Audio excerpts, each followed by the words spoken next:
sa engagement foofu tey pour jeexal teg nañ ay règles de décision yooyu tey dañu jàngat ci sa personnalité ci sa parcours ci ñaari at yi ni nga yoree réew mi ci dal ci fit mais aussi ci fulla bu mat sëkk kooku ma ñu yóbbu ñu ne comme dañ lay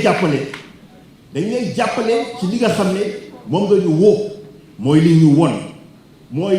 diisoo consultation maanaam balaa ñoo jël décision suñu principe bu njëkk moom mooy ñu diisoo suñu biir bu ñu diisoo ñu jéem a fexe am consensus maanaam nan la ñuy jéem a méngale xalaat yi ak gis-gis yi bu loolu mënta am ñu jàpp ni aussi coalition bi warta tàggatee mbee dafa war di dox warta taxaw donc ñu jël pour question ordinaire yi en tout cas benn principe maanaam ñu décider par majorité simple mais jàppal ni question yi nga xam ne ñooy question stratégique yi yooyu moom pour ñu décider ci il faut buñ jëloon assemblée bi taxaw fii buñ ko xaajee ñetti xaaj maanaam foog ñaar ñi d'accord pour ñu mën a jël ay décision mais kooku mooy principe bi mais exception bi comme yow la ñuy gunge yow yaa war a jiitu ñu topp sa ginnaaw maanaam bu dee am na situation assemblée bi déggoowuñu seen biir wala mënuñu jël décision yow dañ la jox benn prérogative bi nga xam ne mooy clause de sauvegarde bi nga xam ne daf lay permettre en tout cas pour assurer la continuité et la stabilité du projet présidentiel nga joxoon ñu topp foofu donc loolu fu may tëjee moom mooy aussi coalition bi tëgg nañ comme ni ñu doon doxee ba léegi ci yan anam la ñu war a financer woo am nañu règlement intérieur aussi bi nga xam ne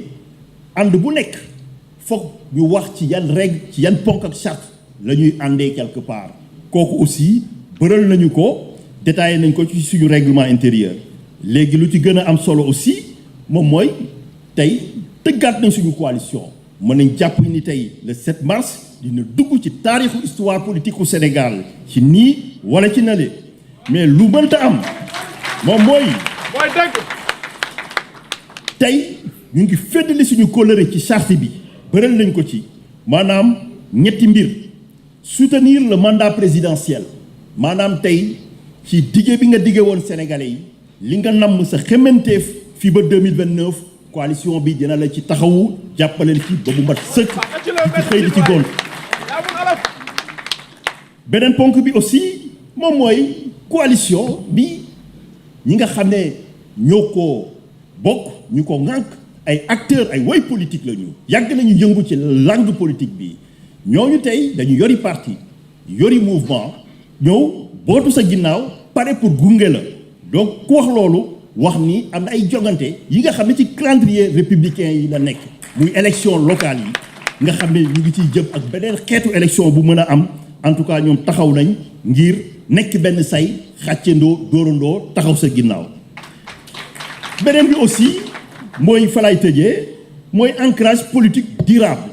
maanaam dafa nekk coalition bi nga xam ne dafa juddu taxaw aussi longtemps que da ngay nekk ci boppu réew mi day continuer di tax dàkk di sax dàkk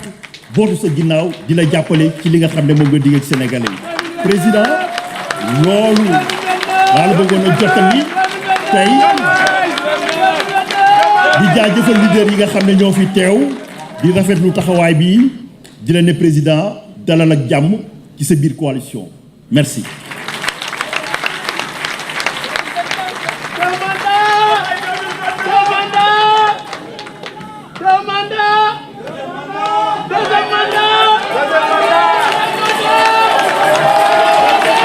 Ok, donc on va acclamer les textes statutaires de la coalition remise par Madame la superviseure générale à Monsieur le Président de la République, Bassirou Diomaye Diakhar Faye. Donc avec une acclamation unanime des leaders de la coalition Diomaye Président. Excellence, Monsieur le Président de la République, Excellence, Monsieur le Président de la République, Madame, Monsieur les ministres, Monsieur les directeurs de cabinet, Monsieur les secrétaires généraux. Donc nous allons faire l'économie de la deuxième séquence du programme. pour que le président de la République ait une idée claire de la suite du déroulé. Donc, après la présentation et la synthèse des travaux faite par Maître Abdoulaye Tine, nous allons donner la parole au ministre Serigne Gueye Diop, donner également la parole au ministre Abdourahmane Diouf,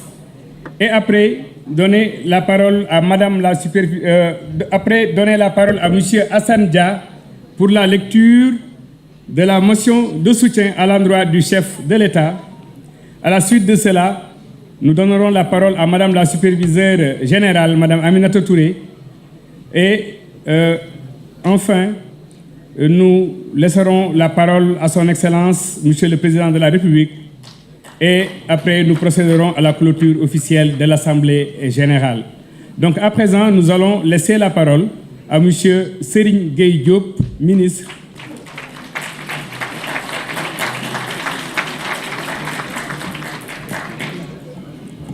Monsieur le Président de la République, Mesdames et Messieurs les ministres présents ici, Madame la superviseure générale, Mesdames et Messieurs, Maître Abdoulaye Tine, président du mouvement UCL,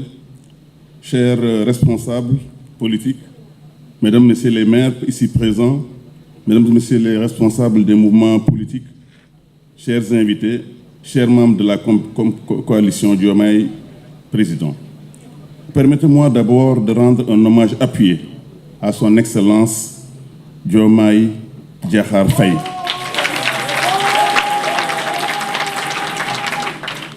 Excellence,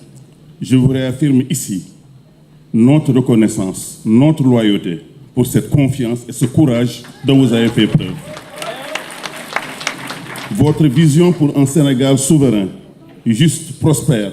nous rassure et nous engage tous les Sénégalais présents ici comme les Sénégalais de la diaspora. Chers membres de la coalition, chers membres de la diaspora, le Sénégal a maintenant plus que besoin de ses fils